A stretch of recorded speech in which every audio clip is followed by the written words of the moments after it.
Olá, gente, tudo bem? Para quem não me conhece, eu me chamo Patrick, eu sou professor de Química e nessa nossa aula faremos uma abordagem da química nuclear. Entendam, química nuclear tá como radioatividade. Para ser mais preciso, falaremos das transmutações naturais, artificiais e também das leis de Soddy. Bem, gente, olha só, para eu começar com vocês, o que são reações de transmutação? Essas reações de transmutação, elas são um pouco diferentes das reações químicas convencionais. Lembre que nas reações químicas convencionais, eu só vou mudar a forma com que os átomos estão organizados, antes e depois.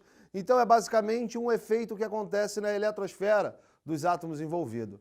Já uma reação de transmutação, você vai ter um átomo A se transformando em um novo átomo B. E eu tenho dois tipos de transmutação, a natural e a artificial.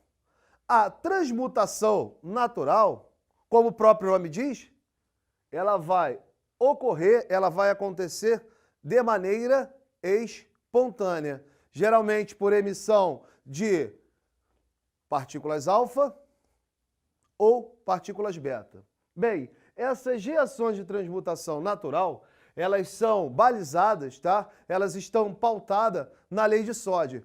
Primeira lei, tá? A primeira lei de Soddy fala do decaimento alfa. Se você tem um núcleo, tá? Se você tem um átomo emissor de uma partícula alfa, ao emiti-la, ele vai gerar um novo átomo cujo o seu número de massa é 4 unidades menor do que o camarada que emitiu, e o seu número atômico vai ser 2 unidades menor. Por exemplo, eu tenho aqui o decaimento alfa do urânio 23892. O urânio, ao emitir esta partícula alfa, que tem massa 4 e carga 2, você vai chegar ao tório, cujo o número de massa do tório é 4 unidades menor em relação ao do urânio, que é o emissor da partícula alfa, e o seu número atômico é 2 unidades menor. Então, ó, você tem aqui o urânio emitindo a partícula alfa chegando ao tório. O urânio tem número atômico 92. Ao emitir a partícula alfa, vai formar o tório de número atômico 90. E a segunda lei, tá? Ó, a segunda lei diz a respeito do decaimento beta. As partículas beta, elas são similares aos elétrons. Por quê?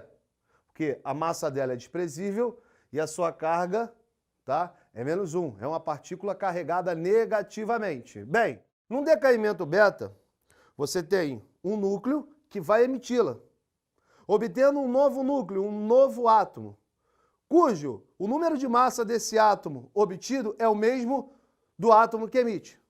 E o seu número atômico vai ser uma unidade maior em relação ao átomo emissor. Por exemplo, eu tenho aqui o carbono de número de massa 14 e número atômico 6.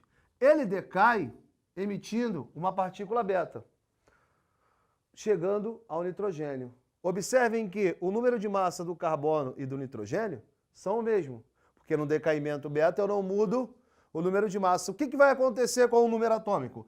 Observem que o número atômico do nitrogênio é uma unidade maior que o número atômico do carbono. Por quê?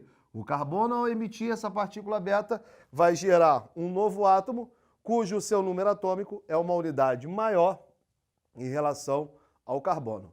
E outro tipo de reação de transmutação são as artificiais, são aquelas provocadas por nós, seres humanos. São aquelas que não acontecem de maneira espontânea. Elas vão acontecer por bombardeios. Você vai ter um núcleo que ele vai ser colidido, ele vai ser bombardeado. Por exemplo, por partícula alfa, partícula beta, por nêutron, por próton, por pósitron, entre outras partículas.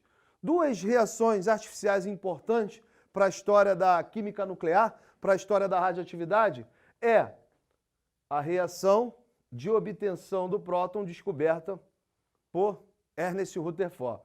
Rutherford estava trabalhando com o isótopo do nitrogênio 14, pegou esse camarada aí, ó, colidiu a ele uma partícula alfa, obtendo o isótopo do oxigênio 17, e emitindo um próton.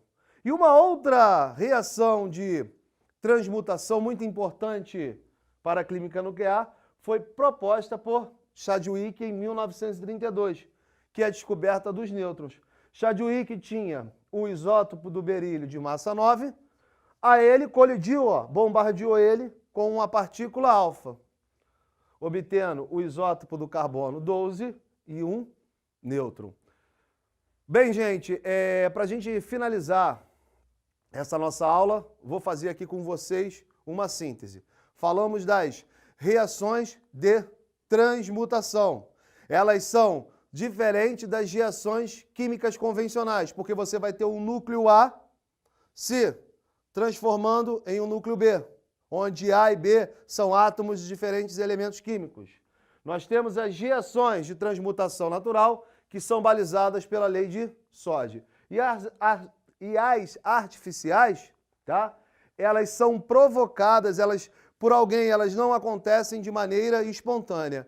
E para a gente fechar com chave de ouro, eu quero dizer o seguinte para você, que tanto numa transmutação natural quanto numa transmutação artificial, o número de massa, o somatório da massa antes é igual ao somatório da massa depois, assim bem como, tá? O somatório do número atômico antes é igual ao somatório do número atômico depois da reação de transmutação. Valeu, galera, um forte abraço, um beijo no seu coração e tira uma fotinha do quadro e guarda aí contigo, valeu? Tchau, tchau!